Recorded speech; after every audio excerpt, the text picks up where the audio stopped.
Hej, jeg hedder Henriette, og jeg er børnebibliotekar her på Hillerød Bibliotek.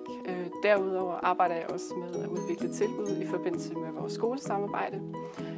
Her på Hillerød Bibliotek har vi både fokus på den kulturelle oplevelse og elevernes faglige behov. Vores tilbud veksler derfor imellem kulturel oplevelse og læring for at vise eleverne, hvorvidt biblioteket spænder.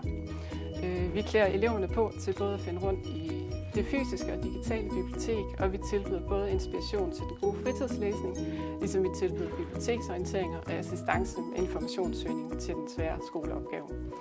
Endelig så tilbyder vi i vores kunstudstillinger fra tid til anden inspirationsforløb for eleverne, som sætter i gang i tanker og fantasi og giver lyst til fordybelse i kreativt arbejde. Hvis I gerne vil vide mere, så er I velkommen til at kontakte mig, ligesom I også kan læse mere om vores tilbud på bibliotekets hjemmeside.